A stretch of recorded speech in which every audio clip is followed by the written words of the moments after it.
പൊന്നൊളിയിൽ കല്ലറ മിന്നുന്നു, മഹിമയോടെ നാഥനുയർക്കുന്നു. മുറിവുകളാൽ മൂടിയ മേനീതാ, നിറവോലും പ്രഭയിൽ മുഴുകുന്നു. പൊന്നൊളിയിൽ കല്ലറ മിന്നുന്നു, മഹിമയോടെ നാഥനുയർക്കുന്നു. മുറിവുകളാൽ മൂടിയ മേനീതാ, നിറവോലും പ്രഭയിൽ മുഴുകുന്നു.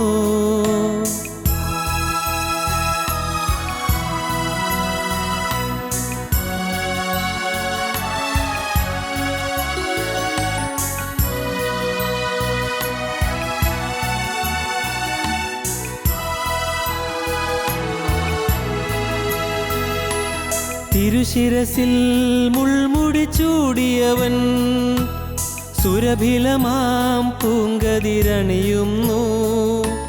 കണ്ണീരിൽ മുങ്ങിയ നയനങ്ങൾ കനകം പോൽ മിന്നി വിളങ്ങുന്നു. തിരുശിരസിൽ മുൾമുടി ചൂടിയവൻ, സുരഭിലമാം പൂങ്കതിരണിയുന്നു.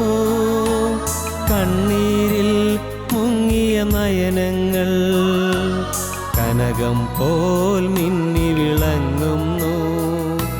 പൊന്നൊളിയിൽ കല്ലറ മിന്നുന്നു, മഹിമയോടെ നാഥനുയർക്കുന്നു.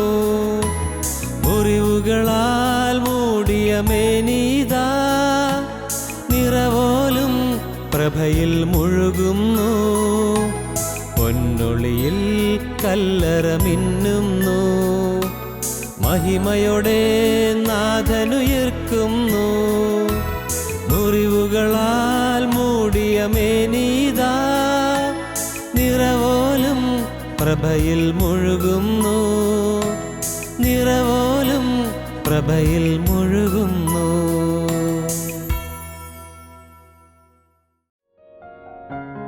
ഞങ്ങളും ക്രൂശിക്കപ്പെട്ട ക്രിസ്തുവിനെ പ്രസംഗിക്കുന്നു. ദൈവ തിരുനാമത്തിൻ്റെ മഹത്വം ഉണ്ടാകട്ടെ. മത്തായിയുടെ സുവിശേഷം 22-ാം അധ്യായം 11-ാം വാക്യം മുതൽ നമുക്ക് വായിക്കാം. വിരുന്നുകാരെ നോക്കുവാൻ രാജാവ് അകത്തു വന്നപ്പോൾ കല്യാണ വസ്ത്രം ധരിക്കാത്തൊരു മനുഷ്യനെ അവിടെ കണ്ടു. സ്നേഹിത, നീ കല്യാണ വസ്ത്രമില്ലാതെ ഇവിടെ അകത്തു വന്നത് എങ്ങനെയെന്ന് ചോദിച്ചു. എന്നാൽ അവനെ വാക്ക് മുട്ടിപ്പോയി. രാജാവ് ശുശ്രൂഷക്കാരോട്, ഇവനെ കൈയും കാലും കെട്ടി ഏറ്റവും പുറത്തുള്ള ഇരുട്ടിൽ തള്ളിക്കളവിൻ, അവിടെ കരച്ചിലും പല്ലുകടിയും ഉണ്ടാകും എന്ന് പറഞ്ഞു. വിളിക്കപ്പെട്ടവർ അനേകർ, തിരഞ്ഞെടുക്കപ്പെട്ടവരോ ചുരുക്കം. ദൈവത്തിന് സ്തോത്രം. കല്യാണ വസ്ത്രം നാം ഒരു വിശ്വാസി ധരിക്കേണ്ടതായ വസ്ത്രങ്ങളെക്കുറിച്ച് നാം ചിന്തിച്ചു വരികയായിരുന്നു.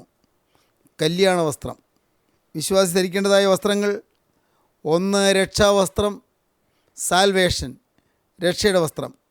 2 നീതി എന്ന അങ്കി, ജസ്റ്റിഫിക്കേഷൻ, നീതീകരണം. 3 സ്തുതി എന്ന മേലാട, പ്രൈസ് ആൻഡ് വർഷിപ്പ്, വിശുദ്ധ സ്തുതി. 4 ഉത്സവവസ്ത്രം, സാങ്ക്ടിഫിക്കേഷൻ, വിശുദ്ധീകരണം. 5 വിശേഷവസ്ത്രം, ഗുഡ് ഡീഡ്സ്, സൽപ്രവർത്തികൾ, വിശേഷവസ്ത്രം. 6 വിചിത്രവസ്ത്രം, അനോയിൻമെൻറ്റ്, അഭിഷേകം. 7-ാമത്തേതാണ് കല്യാണ വസ്ത്രം. മത്തായിയുടെ സുവിശേഷം 22-ാം അധ്യായം 11-ാം വാക്യത്തിൽ നാം ഇപ്പോൾ വായിച്ചത് കല്യാണ വസ്ത്രത്തെക്കുറിച്ചാണ്. കല്യാണ വസ്ത്രം നമുക്കൊന്ന് വായിച്ച് കേൾക്കാം. വിരുന്നുകാരെ നോക്കുവാൻ രാജാവ് അകത്തു വന്നപ്പോൾ കല്യാണ വസ്ത്രം ധരിക്കാത്തൊരു മനുഷ്യനെ അവിടെ കണ്ടു. സ്നേഹിത, നീ കല്യാണ വസ്ത്രമില്ലാതെ ഇവിടെ അകത്തു വന്നത് എങ്ങനെയെന്ന് ചോദിച്ചു. എന്നാൽ അവനെ വാക്ക് മുട്ടിപ്പോയി. രാജാവ് ശുശ്രൂഷക്കാരോട്, ഇവനെ കൈയും കാലും കെട്ടി ഏറ്റവും പുറത്തുള്ള ഇരുട്ടിൽ തള്ളിക്കളവിൻ, അവിടെ കരച്ചിലും പല്ലുകടിയും ഉണ്ടാകും എന്ന് പറഞ്ഞു. വിളിക്കപ്പെട്ടവർ അനേകർ, തിരഞ്ഞെടുക്കപ്പെട്ടവരോ ചുരുക്കം. ദൈവത്തിന് സ്തോത്രം. കർത്താവായ യേശുക്രിസ്തുവിൻ്റെ 2ാമത്തെ വരവ് വരെയും വരാവുന്ന ഒരു സംഭവമാണ് ഇവിടെ പറഞ്ഞിരിക്കുന്നത്. 22-ാം അധ്യായത്തിൻ്റെ ആദ്യത്തെ 11 വാക്യങ്ങൾ. യേശുക്രിസ്തുവിൻ്റെ 2ാമത്തെ വരവ് സ്വർഗീയമായ കല്യാണ സദ്യ എന്ന് ആലങ്കാരികമായി കർത്താവ് വിവരിച്ചിരിക്കുകയാണ്. നമുക്ക് വായിക്കാം 22-ാം അധ്യായം 1-ാം വാക്യം മുതൽ. യേശു പിന്നെയും അവരോട് ഉപമകളായി പ്രസ്താവിച്ചെന്തെന്നാൽ, സ്വർഗരാജ്യം തൻ്റെ പുത്രനു വേണ്ടി കല്യാണസദ്യ കഴിച്ച ഒരു രാജാവിനോട് സദൃശ്യം. ഒരു രാജാവ് തൻ്റെ രാജകുമാരന് വേണ്ടി ഒരു കല്യാണ വിരുന്ന് ഒരുക്കുകയാണ്. രാജാവ് നിത്യനായ ദൈവത്തിൻ്റെ പ്രതീകമായിട്ടും രാജകുമാരൻ കർത്താവായ യേശുക്രിസ്തുവിൻ്റെ പ്രതീകമായിട്ടും ഇവിടെ നമുക്ക് കാണാൻ സാധിക്കും. രാജാവ് തൻ്റെ പുത്രന് വേണ്ടി കല്യാണ സദ്യ കഴിക്കുന്നു. 3-ാം വാക്യം. അവൻ കല്യാണത്തിന് ക്ഷണിച്ചവരെ വിളിക്കേണ്ടതിന് ദാസന്മാരെ പറഞ്ഞയച്ചു. അവർക്കോ വരുവാൻ മനസ്സായില്ല. കല്യാണത്തിന് ക്ഷണിച്ചിരുന്നു, കുറേയേറെ പേരെ ക്ഷണിച്ചിരുന്നു. അവരെ വിളിക്കേണ്ടതിന് കല്യാണത്തിന് സമയമായി, എല്ലാം തയ്യാറായിരിക്കുകയാണ് എന്ന് പറഞ്ഞ് അവരെ വിളിക്കേണ്ടതിന്, വിരുന്നിന് വേണ്ടി വിളിക്കേണ്ടതിന് ദാസന്മാരെ പറഞ്ഞയച്ചു. അവർക്കോ വരുവാൻ മനസ്സായില്ല. ദാസന്മാർ ആ കല്യാണ സദ്യയെക്കുറിച്ച്, അതിൻ്റെ ഗൗരവത്തെക്കുറിച്ച് മനസ്സിലാക്കാതെ അവർക്ക് വരുവാൻ മനസ്സായില്ല. പിന്നെയും അവൻ മറ്റു ദാസന്മാരെ അയച്ചു. എൻ്റെ മുത്താഴം ഒരുക്കി തീർന്നു, എൻ്റെ കാളകളെയും തടിപ്പിച്ച മൃഗങ്ങളെയും അറുത്തു, എല്ലാം ഒരുങ്ങിയിരിക്കുന്നു, കല്യാണത്തിന് വരുവിൻ എന്ന് ക്ഷണിച്ചവരോട് പറയിച്ചു. ദൈവത്തിന് സ്തോത്രം. ആദ്യം തൻ്റെ ദാസന്മാരെ അയച്ചു, അവരെ പോയി വിളിച്ചു, ആർക്കും വരുവാൻ മനസ്സായില്ല. പിന്നെയും മറ്റ് ദാസന്മാരെ അയച്ചു. അവർ ചെന്നു വിശദമാക്കി പറഞ്ഞു, കല്യാണത്തിൻ്റെ മുത്താഴം ഒരുക്കി തീർന്നു, എൻ്റെ കാളകളെയും തടിപ്പിച്ച മൃഗങ്ങളെയും അറുത്തിരിക്കുന്നു, എല്ലാം ഒരുങ്ങിയിരിക്കുന്നു, കല്യാണത്തിന് വരുവീൻ എന്ന് ക്ഷണിച്ചവരോട് പറയിച്ചു. സ്വർഗീയമായ വിരുന്നിലേക്ക്, സ്വർഗീയമായ ഭോജനശാലയിലേക്ക്, സ്വർഗീയമായ അനുഗ്രഹത്തിൻ്റെ സമൃദ്ധിയിലേക്ക് വരുവീൻ എന്ന് പറഞ്ഞ് ക്ഷണിക്കുകയാണ്, വിളിക്കുകയാണ്. വരുവീൻ എന്ന് വീണ്ടും വീണ്ടും ക്ഷണിക്കുന്നു. രാജാവിൻ്റെ ദീർഘക്ഷമയെ നമുക്കിവിടെ കാണാം. രാജാവിൻ്റെ തൻ്റെ പ്രജകളോടുള്ളതായ സ്നേഹത്തെ ഇവിടെ കാണാം. കല്യാണ സദ്യയിൽ തൻ്റെ പ്രിയപ്പെട്ട ജനം സംബന്ധിക്കണമെന്നുള്ളതായ രാജാവിൻ്റെ ആഗ്രഹത്തെ ഇവിടെ കാണാം. ആ പ്രജകളെ സ്നേഹിക്കുന്ന രാജാവിൻ്റെ വാത്സല്യ അതിരേകത്തെ ഇവിടെ നമുക്ക് കാണാം. രാജാവ് പിന്നെയും ദാസന്മാരെ പറഞ്ഞയച്ചു, എല്ലാം ഒരുക്കിയിരിക്കുന്നു, കല്യാണത്തിന് വരുവീൻ എന്ന് ക്ഷണിച്ചവരോട് പറയിച്ചു. അവർ അത് കൂട്ടാക്കാതെ ഒരുത്തൻ തൻ്റെ നിലത്തിലേക്കും മറ്റൊരുത്തൻ തൻ്റെ വ്യാപാരത്തിനും പോയി കളഞ്ഞു. ഓരോരുത്തരും അവരവരുടെ കാര്യങ്ങളിലേക്ക് പോവുകയാണ്. രാജാവിൻ്റെ ക്ഷണം, അതിൻ്റെ മഹിമയെന്ത് എന്ന് മനസ്സിലാക്കാതെ, രാജാവ് അവരെ ഇൻവൈറ്റ് ചെയ്തതിൻ്റെ ആ ഗൗരവം മനസ്സിലാക്കാതെ, രാജാവിൻ്റെ ദയയും രാജാവിൻ്റെ മഹാമനസ്കതയും മനസ്സിലാക്കാതെ, രാജാവ് അവർക്ക് വേണ്ടി കരുതിയിരിക്കുന്ന മഹത്തായ വിരുന്നിൻ്റെ ശ്രേഷ്ഠത മനസ്സിലാക്കാതെ അവരോരോരുത്തരും അവരവരുടെ വഴിക്ക് പോയി കളഞ്ഞു. ഒരുത്തൻ തൻ്റെ നിലത്തിലേക്ക് പോയി, വേറൊരുത്തൻ തൻ്റെ വ്യാപാരത്തിന് പോയി കളഞ്ഞു. അവരവരുടെ കാര്യങ്ങളിലേക്ക് ഓരോരുത്തർ തിരിഞ്ഞു. ശേഷമുള്ളവർ അവൻ്റെ ദാസന്മാരെ പിടിച്ച് അപമാനിച്ചു കൊന്നുകളഞ്ഞു. ശേഷമുള്ളവർ ഈ ദാസന്മാരെ പിടിച്ച് അപമാനിച്ച് കൊന്നുകളഞ്ഞു. രാജാവ് കോപിച്ചു, സൈന്യങ്ങളെ അയച്ചു, ആ കൊലപാതകന്മാരെ മുടിച്ച് അവരുടെ പട്ടണം ചുട്ടുകളഞ്ഞു. രാജാവ് കോപിച്ചു. തൻ്റെ ദാസന്മാരെ ഉപദ്രവിച്ചവർ, ക്ഷണിച്ച് നടന്ന തൻ്റെ ദാസന്മാരെ പിടിച്ച് ഉപദ്രവിച്ചവരെ രാജാവ് കോപിച്ച് അവരെ കൊന്നുകളഞ്ഞു. അവരുടെ പട്ടണം ചുട്ടുകളയുകയും ചെയ്തു. രാജാവിൻ്റെ വിരുന്നുശാലയിലേക്ക് ക്ഷണിക്കാൻ പോയ, രാജാവിൻ്റെ കൽപ്പനപ്രകാരം ക്ഷണിക്കാൻ പോയ, രാജാവ് പറഞ്ഞയച്ചതുകൊണ്ട് രാജാവിൻ്റെ നിയോഗപ്രകാരം ക്ഷണിക്കാൻ പോയ തൻ്റെ ദാസന്മാരെ, ക്ഷണിക്കപ്പെട്ടവർ വളരെ നിഷ്കരുണം അവരെ ഉപദ്രവിച്ചു, അവരെ കൊന്നുകളഞ്ഞു. സുവിശേഷകരെ ഉപദ്രവിക്കുകയും സുവിശേഷ വേലയെ മുടക്കുകയും സുവിശേഷ വേലയെ തടുക്കുകയും ചെയ്യുന്നവർക്ക് വരുന്ന ശിക്ഷാവിധി ഭയാനകമാണ് എന്ന് ഇവിടെ നമുക്ക് കാണാം. രാജാവ് വിരുന്നുശാലയിലേക്ക് ക്ഷണിക്കുകയാണ്. രാജാവിൻ്റെ ഭോജനശാലയിലേക്കുള്ള ക്ഷണം അത് ദാസന്മാർ പോയി അറിയിക്കുമ്പോൾ അവരെ കൊന്നുകളയുന്ന ദുഷ്ടന്മാരായ അതിഥിയായി വരേണ്ടവരാണ്, വിരുന്നുശാലയിൽ വരേണ്ടവരാണ്. പക്ഷേ രാജാവ് ദാസന്മാരെ കൊന്നുകളഞ്ഞ ആ ഭയങ്കരന്മാർക്ക് ലഭിക്കുന്നതായ അപകടം എന്ത് എന്ന് അവിടെ വായിക്കുന്നു. അവൻ ദാസന്മാരെ പിടിച്ച് അവമാനിച്ച് കൊന്നുകളഞ്ഞു. രാജാവ് കോപിച്ചു, സൈന്യങ്ങളെ അയച്ചു, ആ കൊലപാതകന്മാരെ മുടിച്ചു, അവരുടെ പട്ടണം ചുട്ടുകളഞ്ഞു. പിന്നെ അവൻ ദാസന്മാരോട്, കല്യാണം ഒരുങ്ങിയിരിക്കുന്നു, ക്ഷണിക്കപ്പെട്ടവരോ യോഗ്യരായില്ല. ആകയാൽ വഴിത്തലയ്ക്കൽ ചെന്ന് കാണുന്നവരൊക്കെയും കല്യാണത്തിന് വിളിപ്പിൻ എന്ന് പറഞ്ഞു. രാജാവ് പറയുകയാണ്, കല്യാണം ഒരുങ്ങിയിരിക്കുന്നു, ക്ഷണിക്കപ്പെട്ടവരോ അതിന് യോഗ്യരായില്ല.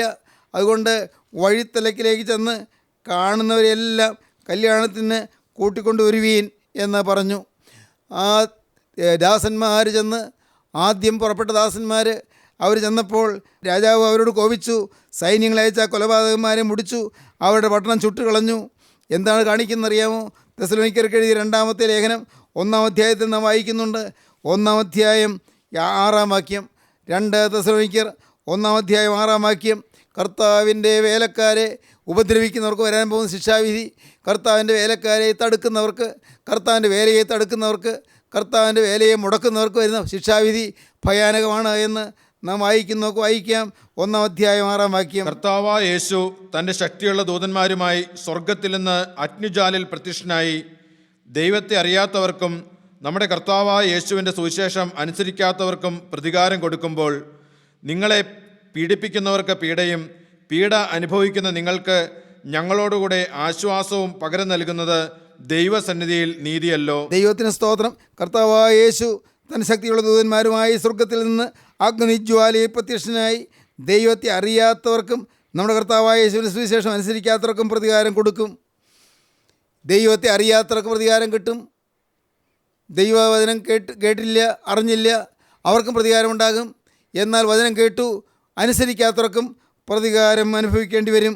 കർത്താവായ യേശു തൻ്റെ ശക്തിയുള്ള ദൂതന്മാരുമായി സ്വർഗത്തിൽ നിന്ന് അഗ്നിജ്വാലയിൽ പ്രത്യക്ഷനായി ദൈവത്തെ അറിയാത്തവർക്കും നമ്മുടെ കർത്താവായ യേശുവിൻ്റെ സുവിശേഷം അനുസരിക്കാത്തവർക്കും പ്രതികാരം കൊടുക്കുമ്പോൾ, നിങ്ങളെ പീഡിപ്പിക്കുന്നവർക്ക് പീഡയും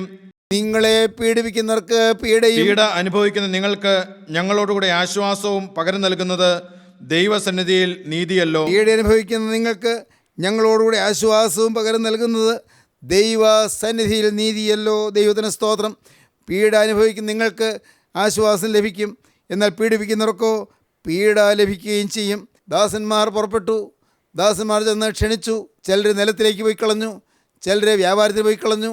എന്നാൽ മറ്റു ചിലർ ഈ ദാസന്മാരെ പിടിച്ചു, അവരെ ഉപദ്രവിക്കുകയും അവരെ കൊന്നുകളയുകയും ചെയ്തു. അവരെ അപമാനിച്ചു, കൊന്നുകളഞ്ഞു.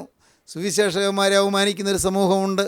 സുവിശേഷകന്മാരെ, സത്യവചനം പറയുന്ന ദൈവമക്കളെ അവമാനിക്കുകയും ആക്ഷേപിക്കുകയും പരിഹസിക്കുകയും അവരെ ഒറ്റപ്പെടുത്തുകയും കുറ്റപ്പെടുത്തുകയും അവരെക്കുറിച്ച് അപവാദങ്ങൾ പറഞ്ഞ് വരുത്തുകയും ചെയ്യുന്ന ചില ആളുകളുണ്ട്.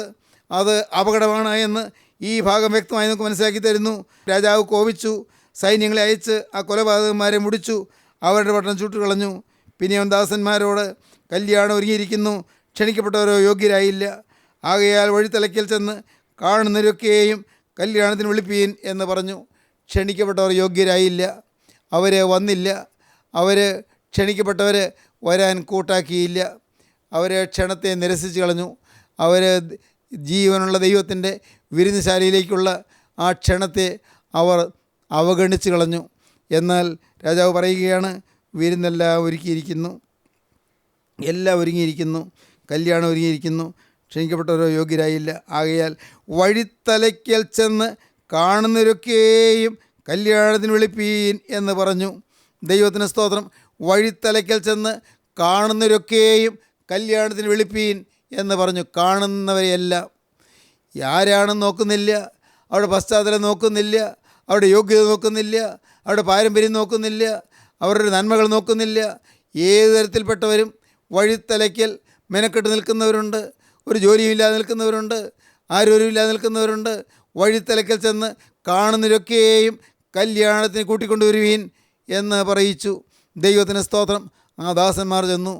അവർ കല്യാണശാലയിലേക്ക് വരികയാണ്. ദൈവത്തിന് സ്തോത്രം. കല്യാണശാലയുടെ ഒരു ഭാഗത്ത്, അവിടെ വെളിയിൽ കല്യാണശാലയിലേക്ക് പ്രവേശിക്കുന്ന ആ പ്രവേശന കവാടത്തിനരികത്ത് അവിടെ ഒരു ബൂത്തുണ്ട്. അവിടെ ഒരു ചെറിയ സൗകര്യമുണ്ട്.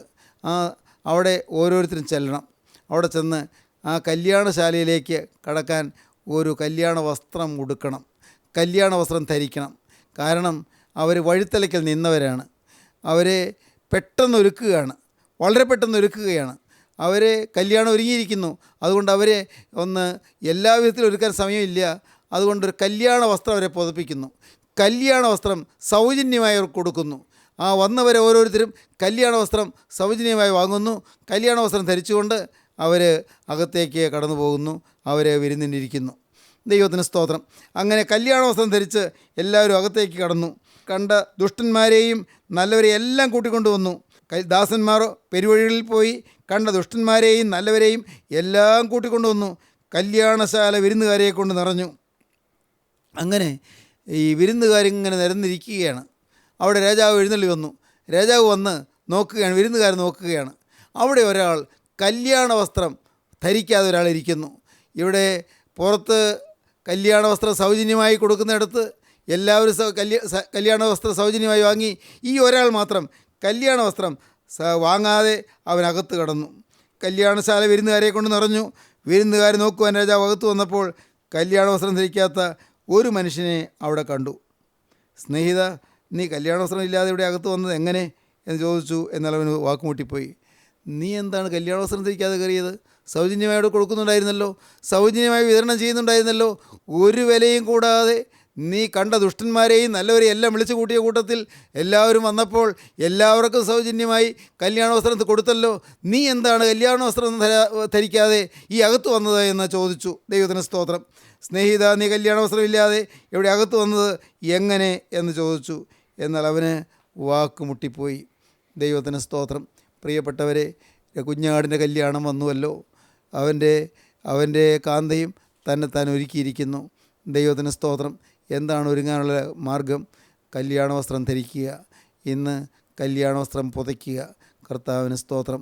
ഈ കല്യാണ വസ്ത്രം ഇല്ലാതെ അകത്ത് ചെല്ലുവാണ്ട് വരരുത്. എൻ്റെ കർത്താവിൻ്റെ വലിയ നാമം മഹത്വപ്പെടട്ടെ. നിങ്ങൾക്ക് മനസ്സിലായോ? നാം ആരും കല്യാണ വസ്ത്രം നിരസിച്ച് കളയരുത്, അവഗണിച്ച് കളയരുത്. നാം സൗജന്യമായി ലഭിക്കുന്ന രക്ഷയെ നിരസിച്ച് കളയരുത്. സൗജന്യമായി ലഭിക്കുന്ന നീതിൻ വസ്ത്രത്തെ ഉപേക്ഷിച്ച് കളയരുത്. സൗജന്യമായി ലഭിക്കുന്ന സ്തുതി എന്ന മേലാടയെ ഉപേക്ഷിച്ച് കളയരുത്. സൗജന്യമായി ലഭിക്കുന്ന ഉത്സവസ്ത്രത്തെ നിരസിച്ച് കളയരുത്. സൗജന്യമായി ലഭിക്കുന്ന വിശേഷ വസ്ത്രത്തെ ഉപേക്ഷിച്ച് കളയരുത്. സൗജന്യമായി ലഭിക്കുന്ന വിചിത്ര വസ്ത്രത്തെയും ഉപേക്ഷിച്ച് കളയരുത്. നാം കല്യാണ വസ്ത്രം ധരിച്ചു കൊള്ളുക. കല്യാണ വസ്ത്രം അത് സൗജന്യമായി തരുന്നതാണ്. സൗജന്യമായി നീതീകരണം, സൗജന്യമായി രക്ഷ, സൗജന്യമായി ഉത്സവവസ്ത്രം എല്ലാം ദാനമാണ്. എല്ലാം കൃപയാണ്.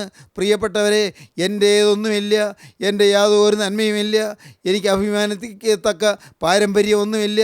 എന്നാൽ സൗജന്യമായി ആ രാജാധിരാജൻ ഗോകുൽത്തായിലെ കുരിശിൻ ചുവട്ടിൽ, അവിടെ ആ സ്വർഗീയ ബൂത്തിൽ നമുക്ക് കല്യാണ വസ്ത്രം വിതരണം ചെയ്യുകയാണ്. ഗോകുൽത്തായിലെ കുരിശിൻ ചുവട്ടിൽ തിരക്തം കൊണ്ട് അവനിത് ആ ഒരു വസ്ത്രം മെനഞ്ഞിരിക്കുകയാണ്. ആ വസ്ത്രം നമ്മെ പുതപ്പിക്കുകയാണ്. ഇന്ന് വേണമെങ്കിൽ നിങ്ങൾക്കിപ്പോൾ തന്നെ കല്യാണ വസ്ത്രം വാങ്ങാം. സൗജന്യമായി ഈ കുരിശിൻ ചുവട്ടിലേക്ക് വരിക. സൗജന്യമായി ഇത് വിതരണം ചെയ്യുന്ന, കല്യാണ വസ്ത്രം വിതരണം ചെയ്യുന്ന കുരിശിൻ ചുവട്ടിലേക്ക് വരിക. സ്നേഹിത, വൈകല്ലേ, ഇപ്പോൾ തന്നെ കടന്നു വരിക. സൗജന്യമായി വസ്ത്രം വാങ്ങുക. ദൈവത്തിന് സ്തോത്രം. ഒരാൾ മാത്രം കല്യാണ വസ്ത്രമില്ലാതെ അകത്ത് നിൽക്കുന്നത് കണ്ടു. രാജാവിനോട് ചോദിച്ചു, നീ എന്താണ് കല്യാണ വസ്ത്രം ധരിക്കാതെ നീ അകത്ത് വന്നത്? അവന് വാക്ക് മുട്ടിപ്പോയി. അവന് ഉത്തരവൊന്നും പറയാൻ കഴിഞ്ഞില്ല. അവന് സൗജന്യമായി വാങ്ങാമായിരുന്നു. ഒരു വിലയും കൊടുക്കണ്ടായിരുന്നു. ഒരു ക്ലേശവും വേണ്ടായിരുന്നു. ഒരു അധ്വാനവും വേണ്ടായിരുന്നു. സൗജന്യമായി വാങ്ങാമായിരുന്നു. അവനെ വാക്കുമുട്ടിപ്പോയി. സ്നേഹിതരെ, വാക്കുമുട്ടിപ്പോകുന്ന ഒരു ദിവസമുണ്ട്. നമുക്ക് യാതൊന്നും തിരിച്ചു പറയാൻ മാർഗമില്ലാതെ നാം അമ്പരപ്പിലാകുന്ന ഒരു ദിവസമുണ്ട്. നാം നിസ്സഹായരായിത്തീരുന്ന ഒരു സമയമുണ്ട്. ഇന്ന് നമുക്ക് വസ്ത്രം വാങ്ങാം. ഇന്ന് നമുക്ക് കുരിശിൻ ചുവട്ടിൽ വന്ന് യേശുക്രിസ്തുവിൻ്റെ തിരുരക്തത്താലുള്ള ആ വീണ്ടെടുപ്പ് അനുഭവിക്കാം. ഇന്ന് നമുക്ക് ക്രൂശിൻ ചുവട്ടിലേക്ക് വന്ന് രക്ഷ സൗജന്യമായി നമുക്ക് അനുഭവിക്കാം. സൗജന്യമായി ലഭിക്കുന്ന ഈ സൗഭാഗ്യം കളഞ്ഞു പോകരുത്, നഷ്ടപ്പെടുത്തി കളയരുത്. ഇപ്പോൾ നമുക്ക് വേണ്ടി ഒരുക്കിയിരിക്കുന്ന ഈ രക്ഷയെ നാം സ്വീകരിക്കുക. ദൈവത്തിന് സ്തോത്രം. രാജാവിൻ്റെ മുമ്പിൽ അവന് വാക്ക് മുട്ടിപ്പോയി. ദൈവത്തിന് സ്തോത്രം. രാജാവ് ശുശ്രൂഷക്കാരോട് പറയുകയാണ്, ഇവനെ കയ്യും കാലും കെട്ടി ഏറ്റവും പുറത്തുള്ള ഇരുട്ടിൽ തള്ളിക്കളവീൻ. ഔട്ടർ ഡാർക്ക്നെസ്, ഏറ്റവും പുറത്തുള്ള ഇരുട്ട്, ഔട്ടർ ഡാർക്ക്നെസ്സിലേക്ക് അവനെ തള്ളിക്കളയുവാനാണ് കൽപ്പന. ദൈവത്തിൻ്റെ വലിയ നാമം മഹത്വപ്പെടട്ടെ. സൗജന്യമായി വിതരണം ചെയ്യുന്ന ഈ സ്വർഗീയമായ കരുണയുടെ അത്ഭുതകരമായ നിമിഷം നാം നഷ്ടപ്പെടുത്തി കളഞ്ഞാൽ കയ്യും കാലും കെട്ടി ഏറ്റവും പുറത്തുള്ള വീട്ടിലേക്ക് തള്ളിക്കളയുന്ന ഭയാനകമായ ശിക്ഷാവിധി വരുമെന്ന് ദൈവത്തിൻ്റെ വചനം വ്യക്തമായി പറയുന്നു. ഇവനെ കയ്യും കാലും കെട്ടി ഏറ്റവും പുറത്തുള്ള വീട്ടിൽ തള്ളിക്കളവീൻ. അവിടെ കരച്ചിലും പല്ലുകടിയും ഉണ്ടാകും. ദൈവത്തിന് സ്തോത്രം. അവിടെ കരച്ചിലും പല്ലുകടിയും ഉണ്ടാകും. വിളിക്കപ്പെട്ടവർ അനേകർ, തിരഞ്ഞെടുക്കപ്പെട്ടവരോ ചുരുക്കം. വിളിക്കപ്പെട്ടു ഇല്ലേ സ്നേഹിത? നീയും വചനം കേട്ടു. മകനെ, നീയും വചനം കേട്ടു. മകളെ നീയും വചനം കേട്ടു, എന്നാൽ നിൻ്റെ ജീവിതത്തിൽ ഈ കേട്ട വചനപ്രകാരം നീ ജീവിച്ചുവോ? നിൻ്റെ ജീവിതത്തിൽ വചനപ്രകാരം നീ കുരിശിലെ രക്ഷ നീ സ്വന്തമായി അനുഭവിച്ചുവോ? യേശുക്രിസ്തുവിൻ്റെ രക്തത്താലുള്ള കഴുകൽ നീ പ്രാപിച്ചുവോ? യേശുക്രിസ്തുവിൻ്റെ രക്തത്താലുള്ള മുദ്ര നീ പ്രാപിച്ചുവോ? നിൻ്റെ ജീവിതത്തിൽ നീ നേടേണ്ട സൗഭാഗ്യം നീ നേടിയോ? ദൈവത്തിൻ്റെ വലിയ നാമം മഹത്വപ്പെടട്ടെ. ദൈവത്തിന് സ്തോത്രം. നാം ഇപ്രകാരം പറയുന്നു: സുന്ദരികളിൽ അതിസുന്ദരി നീ, ജാതികളിൻ സൂനു, ഉലകിൽ ഒരുപോലെ ഒളി വീശും പകലോൻ ഒത്തോൾ നീ. നീയെ സൂര്യനെ പോലെ നീയെ ശോഭയുള്ളവളാണ് എന്ന് പിതാക്കന്മാർ വിവാഹകുദാശയിൽ പാടുന്നതാണ്. നീ പകലോനൊത്തോൾ നീ സൂര്യനെ പോലെ ശോഭയുള്ളവളാണ്. സ്വന്തമായി ശോഭയുണ്ടായിട്ടല്ല, നിനക്ക് സൗജന്യമായി സൂര്യനെ പോലെ ശോഭ തന്നതാണ്. നീ ജാതികളിൽ സൂനുവാണ്, നീ ജാതികളുടെ പുത്രിയാണ്, പുറജാതി പുത്രിയാണ്. സുന്ദരികളിൽ അതിസുന്ദരി നീ, ജാതികളിൻ സൂനു, ഉലകിൽ ഒരുപോലെ ഒളി വീശും. ഒരുപോലെ ഈ ലോകത്ത് ഒളി വീശുന്ന ശോഭയുള്ള ഭംഗി പകരുന്ന പകലോനത്തോൾ നീ, ലോകമെങ്ങും ഒരുപോലെ പ്രകാശം പരത്തുന്ന സൂര്യനെ പോലെയുള്ളവളാണ് നീ. കാരണം എന്താണ്? താവകഭാലേ സ്ലീബായിൻ മുദ്ര, പാവനവദനം സ്തുതി പാടിയിടുന്നു. ദൈവസുതൻ തൻ രക്തം നിൻ വായ്മലരിൽ കാണുമോ? ദൈവത്തിന് സ്തോത്രം. ദൈവസുതൻ തൻ രക്തം നിൻ വായ്മലരിൽ കാണുമോ? ദൈവസുതൻ്റെ രക്തം നിൻ്റെ വായ്മലരിൽ കാണുന്നു. നിൻ്റെ ചുണ്ടിന്മേൽ യേശുക്രിസ്തുവിൻ്റെ രക്തം പതിഞ്ഞിരിക്കുന്നു. നിൻ്റെ വചനം സ്തുതി പാടുന്നു. നിൻ്റെ നെറ്റിയിൽ സ്ലീബായുടെ മുദ്ര കാണുന്നു. ദൈവത്തിന് സ്തോത്രം. സ്ലീബായിൻ മുദ്ര താവകഭാലേ, നിൻ്റെ നെറ്റിത്തടത്തിൽ സ്ലീബായുടെ മുദ്ര കാണുന്നു. ദൈവവൈതലേ, നിനക്ക് മനസ്സിലായോ? കർത്താവായ യേശുവിൻ്റെ ജയമുള്ള സ്ലീബായുടെ മുദ്ര നിൻ്റെ നെറ്റിയിൽ അദൃശ്യ മുദ്ര പതിയണം. ദൈവത്തിന് സ്തോത്രം. നിൻ്റെ വചനം സ്തുതി പാടുന്നതായി തീരണം. നിൻ്റെ മുഖത്തു നിന്ന് സ്തുതിയുടെ ഘോഷം ഉയരണം. നിൻ്റെ ചുണ്ടുകളിന്മേൽ യേശുക്രിസ്തുവിൻ്റെ രക്തത്തിൻ്റെ ആ അത്ഭുതകരമായ സ്പർശം ലഭിക്കണം. തിരുരക്തം നിൻ്റെ ചുണ്ടിന്മേൽ മുദ്രയായി ചാർത്തണം. ദൈവത്തിന് സ്തോത്രം. നിൻ്റെ നെറ്റിയിൽ നിൻ്റെ താവകഭാലേ സ്ലീബായിൻ മുദ്ര, നിൻ്റെ വചനസ്തുതി പാടുന്നു. ദൈവസുതൻ്റെ രക്തം നിൻ്റെ ചുണ്ടിന്മേൽ കാണുന്നു. കർത്താവിന് സ്തോത്രം. സഹോദരങ്ങളെ, ഇന്ന് സൗജന്യമായി ഇതെല്ലാം ലഭിക്കുന്നു, സൗജന്യമായി കിട്ടുന്നു. ഇവൻ്റെ വാക്ക് മുട്ടിപ്പോയി. അവനോട് പറഞ്ഞു, വിളിക്കപ്പെട്ടവർ അനേകർ, തിരഞ്ഞെടുക്കപ്പെട്ടവരോ ചുരുക്കം. വിളിക്കപ്പെട്ടവർ അനേകർ, അനേകം പേരെ വിളിച്ചു. സ്നേഹിത, നീയും വിളി കേട്ടു, നീയും കേട്ടു വചനം. എന്നാൽ നീ ഇതുവരെയും നീ തിരഞ്ഞെടുക്കപ്പെട്ടവരുടെ കൂടെ ആയില്ല. നിൻ്റെ ജീവിതത്തിൽ സൗജന്യമായി കിട്ടുന്ന വസ്ത്രം നീ ധരിച്ചില്ല. ദൈവത്തിന് സ്തോത്രം. നീ പല്ലുകടിയും കരച്ചിലുമുള്ളതായ നരകത്തിന് ഭീകരമായ കൂരിരുട്ടിലേക്ക് തള്ളപ്പെടുകയാണ്. അവിടെ ഏറ്റവും പുറത്തുള്ള ഇരുട്ടിലേക്ക് തള്ളിക്കളവീൻ, അവിടെ കരച്ചിലും പല്ലുകടിയും ഉണ്ടാകും. കർത്താവായ യേശുക്രിസ്തുവിൻ്റെ തിരുവചനം വ്യക്തമായി പറയുന്നു. മത്തായിയുടെ സുവിശേഷം 25-ാം അധ്യായത്തിൻ്റെ അവസാന ഭാഗം നമുക്ക് വായിക്കാം. മത്തായിയുടെ സുവിശേഷം 25-ാം അധ്യായത്തിൻ്റെ അവസാന ഭാഗം 46-ാം വാക്യം നമുക്ക് വായിക്കാം. ഇവർ നിത്യദണ്ഡനത്തിലേക്കും നീതിമാന്മാർ നിത്യജീവങ്കിലേക്കും പോകും. വിശുദ്ധന്മാർ നിത്യജീവങ്കിലേക്ക് പോകും. എന്നാൽ ദൈവവചനത്തെ നിഷേധിക്കുന്നവർ നിത്യദണ്ഡനത്തിലേക്ക് പോകും. രണ്ടും നിത്യമാണ്. നരകം നിത്യമാണ്, യാതന നിത്യമാണ്, സ്വർഗം നിത്യമാണ്, സമാധാന സ്വർഗം നിത്യമാണ്. ദൈവത്തിന് സ്തോത്രം. സ്വർഗീയ സൗഭാഗ്യം നിത്യമാണ്, നരകത്തിൻ്റെ ഭീകര ദുരിതവും നിത്യമാണ്. ഇവർ നിത്യദണ്ഡനത്തിലേക്കും നീതിമാന്മാർ നിത്യജീവങ്കിലേക്കും പോകും. ദൈവത്തിന് സ്തോത്രം. നമുക്ക് 25-ാം അധ്യായത്തിൻ്റെ 30-ാം വാക്യം വായിക്കാം. 25-ാം അധ്യായം 30-ാം വാക്യം. എന്നാൽ കൊള്ളരുതാത്ത ദാസനെ ഏറ്റവും പുറത്തുള്ള ഇരുട്ടിലേക്ക് തള്ളിക്കളവിൻ, അവിടെ കരച്ചിലും പല്ലുകടിയും ഉണ്ടാകും. ദൈവത്തിന് സ്തോത്രം. ഇവിടെയോ അത് തന്നെയാണ് കാണുന്നത്. താലന്ത് ലഭിച്ചിട്ട് ആ താലന്ത് ഉപയോഗിക്കാതെ മൂടി വെച്ചവനെ കൊള്ളരുതാത്ത ദാസൻ എന്നാണ് വിളിക്കുന്നത്. അവനെ നിത്യദണ്ഡനത്തിലേക്ക് അയക്കുകയാണ്. കൊള്ളരുതാത്ത ദാസനെ ഏറ്റവും പുറത്തുള്ള ഇരുട്ടിലേക്ക് തള്ളിക്കളവീൻ, അവിടെ കരച്ചിലും പല്ലുകടിയും ഉണ്ടാകും. ദൈവത്തിന് സ്തോത്രം. മത്തായിയുടെ സുവിശേഷം 8-ാം അധ്യായം 12-ാം വാക്യവും കൂടെ വായിക്കാം. അവിടെ കരച്ചിലും പല്ലുകടിയും ഉണ്ടാകും. ഏറ്റവും പുറത്തുള്ള ഇരുട്ട്, ഏറ്റവും പുറത്തുള്ള ഇരുട്ടിലേക്ക് തള്ളിക്കളവീൻ, അവിടെ കരച്ചിലും പല്ലുകടിയും ഉണ്ടാകും.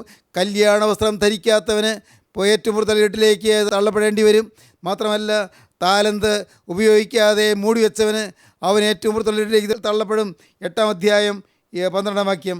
രാജ്യത്തിൻ്റെ പുത്രന്മാരെയോ ഏറ്റവും പുറത്തുള്ള ഇരുളിലേക്ക് തള്ളിക്കളയും. രാജ്യത്തിൻ്റെ പുത്രന്മാർ, ദൈവരാജ്യത്തിൻ്റെ പുത്രന്മാരായി അറിയപ്പെടുന്നവർ, അവർ ഏറ്റവും പുറത്തുള്ള ഇരുട്ടിലേക്ക് തള്ളപ്പെട്ടു പോകും. ദൈവജനമേ, നിങ്ങൾ ഈ വാക്കുകളെ കേട്ടുകൊണ്ടിരിക്കുമ്പോൾ ഒരു വലിയ സത്യം നിങ്ങൾ ഗ്രഹിക്കുക. യേശു ക്രിസ്തു വീണ്ടും വരും. കർത്താവായ യേശു വീണ്ടും വരുമ്പോൾ ഇന്ന് ഈ ഭൂമിയിൽ കല്യാണ വസ്ത്രം ധരിക്കാതിരിക്കുന്നവർ അവരേറ്റവും പുറത്തുള്ള ഇടത്തിലേക്ക് തള്ളപ്പെടും. യേശു ക്രിസ്തു വീണ്ടും വരും. താലന്തുകൾ ഉടയവനെന്ന് കണക്ക് തീർക്കുന്ന നാളിൽ താലന്ത് മൂടി വെച്ചവൻ ഏറ്റവും പുറത്തുള്ള ഇരുട്ടിലേക്ക് തള്ളപ്പെടും. മാത്രമല്ല, രാജ്യത്തിലെ പുത്രന്മാരായി ലോകം കാണുന്നവർ, ദൈവമക്കളായി അറിയപ്പെടുന്നവർ, ദൈവത്തിൻ്റെ വേലക്കാരായി കാണപ്പെടുന്നവർ അവരും ഏറ്റവും പുറത്തുള്ള ഇടത്തിലേക്ക് തള്ളപ്പെടും. ദൈവത്തിന് സ്തോത്രം. ഇന്ന് ഇത് കേൾക്കുമ്പോൾ നിങ്ങൾക്ക് തീരുമാനമെടുക്കാം, എൻ്റെ കർത്താവേ, ഒരു നിത്യതയുണ്ട്. ആ നിത്യത നരകത്തിൻ്റെ ഭീകരമായ ഏറ്റവും പുറത്തുള്ള ഇടത്തിലേക്ക് തള്ളപ്പെടുവാൻ എനിക്കിട വരരുതേ. എൻ്റെ കർത്താവേ, കർത്താവേ, കർത്താവേ, നിൻ്റെ നാമത്തിൽ ഞങ്ങൾ പ്രവചിക്കുകയും നിൻ്റെ നാമത്തിൽ ഞങ്ങൾ ഭൂതങ്ങളെ പുറത്താക്കുകയും നിൻ്റെ നാമത്തിൽ ഞങ്ങൾ വളരെ വീര്യപ്രവൃത്തികളെ പ്രവർത്തിക്കുകയും ചെയ്തില്ലയോ എന്ന് പലരും ആ നാളിൽ എന്നോട് പറയും. എന്നാൽ അധർമ്മം പ്രവർത്തിക്കുന്നവരെ നിങ്ങൾ എന്നെ വിട്ടുപോകുകയും ഞാൻ ഒരു നാൾ നിങ്ങളെ അറിഞ്ഞിട്ടില്ല എന്ന് ഞാൻ അവരോട് തീർത്തു പറയും. ദൈവത്തിന് സ്തോത്രം. കർത്താവിൻ്റെ മലപ്രസംഗത്തിൻ്റെ അവസാന ഭാഗത്ത് പറഞ്ഞ വാക്യമാണത്. അധർമ്മം പ്രവർത്തിക്കുന്നവരെ നിങ്ങൾ എന്നെ വിട്ടുപോകുകയും ഞാൻ ഒരു നാൾ നിങ്ങളെ അറിഞ്ഞിട്ടില്ല എന്ന് കർത്താവ് തീർത്തു പറയും. ദൈവത്തിന് സ്തോത്രം. ദൈവത്തിൻ്റെ നാമത്തിൽ പ്രവചിച്ചവരാണ്, ദൈവത്തിൻ്റെ നാമത്തിൽ ഭൂതങ്ങളെ പുറത്താക്കിയവരാണ്, യേശുക്രിസ്തുവിൻ്റെ നാമത്തിൽ തന്നെ അവർ പല അത്ഭുതങ്ങളും ചെയ്തവരാണ്. എന്നാൽ അധർമ്മം മാറിയില്ല, പാപം മാറിയില്ല. പാപം മാറാത്തതുകൊണ്ട് അവർക്ക് ലഭിക്കുന്ന ശിക്ഷാവിധി ഏറ്റവും പുറത്തുള്ള ഇരുട്ടാണ്. അവർ ഞാൻ നിങ്ങളെ അറിഞ്ഞിട്ടില്ല എന്ന് തീർത്തു പറയുമെന്നാണ് പറയുന്നത്. അറിഞ്ഞിട്ടില്ല. യേശു അറിഞ്ഞിട്ടില്ലാത്തവർക്കും വചനം പറയാം, യേശു അറിഞ്ഞിട്ടില്ലാത്തവർക്കും അത്ഭുതങ്ങൾ പ്രവർത്തിക്കാം, യേശു അറിഞ്ഞിട്ടില്ലാത്തവർക്കും അധർമ്മം ജീവിതത്തിൽ വെച്ചുകൊണ്ട് പ്രവചിക്കാം, പ്രവർത്തിക്കാം. എന്ന സ്നേഹിതരെ, ഭയാനകമായ കൂരിട്ടിലേക്ക് പോകുന്നതിന് മുൻപ് ഇന്ന് നിങ്ങൾക്ക് വേണമെങ്കിൽ മനം തിരിയാം. ഇപ്പോഴാവുന്ന രക്ഷാ ദിവസം, ഇപ്പോൾ തന്നെ സുപ്രസാദകാലം. ഇപ്പോൾ മനം തിരിയുവീൻ, ഹൃദയം തുറക്കുവീൻ, യേശുവിനോട് പറയുവീൻ, കർത്താവേ, ഇത്രയും കാലം ഞാൻ കാര്യങ്ങൾ ഗ്രഹിക്കാതെ ജീവിച്ചു പോയി, ഇത്രയും കാലം പാപത്തിനടിമയായി ജീവിച്ചു പോയി, ഇത്രയും കാലം പിശാചിനിടം കൊടുത്തുകൊണ്ട് ജീവിച്ചു പോയി, എന്നോട് ക്ഷമിക്കണമേ, കല്യാണ വസ്ത്രം തരണമേ. ഗോകുൽത്തായിലെ കുരിശിൻ ചുവട്ടിൽ ലഭിക്കുന്ന കല്യാണ വസ്ത്രം പുതച്ചുകൊണ്ട് കല്യാണശാലയിലേക്ക് വരുവാൻ എന്നെ ഒരുക്കണമേ. പ്രാർത്ഥിക്കൂ, നമുക്ക് സമർപ്പിക്കാം. കരുണയുള്ള കർത്താവേ, ഈ മനോഹരമായ സമയത്തിനായി സ്തോത്രം. നിൻ്റെ മക്കളെ തോട്ടത്തിനായി സ്തോത്രം. നിത്യ നാശം ഒഴിവാക്കി തരുവാൻ അവിടുത്തെ പരിശുദ്ധാത്മാവ് അധ്വാനിക്കുന്നതിനായി സ്തോത്രം. നിത്യ നരകത്തിൻ്റെ ഭീകര ദണ്ഡന ഒഴിവാക്കുവാൻ അവിടുത്തെ പരിശുദ്ധമായ വചനം ഞങ്ങൾക്ക് തരുന്നതിനായി സ്തോത്രം. എല്ലാവരെയും തലോടണമേ, എല്ലാവരെയും വിശുദ്ധിയോട് അലങ്കരിക്കണമേ. അത് ഒരു വിശുദ്ധജനം എഴുന്നേറ്റ് ഒരു ഇടയാക്കണമേ. കർത്താവ്, ആത്മീയ ഉണർവ് ഞങ്ങളുടെ മധ്യത്തിലേക്ക് അയക്കണമേ. ബന്ധനങ്ങൾ എല്ലാം കത്തിച്ച് കളയണമേ. യേശു ക്രിസ്തുവിൻ്റെ വിലയേറിയ നാമത്തിൽ പ്രാർത്ഥിക്കുന്ന കൃപയോടെ കേൾക്കണം പിതാവേ. ആമീൻ. ഹല്ലേലൂയ.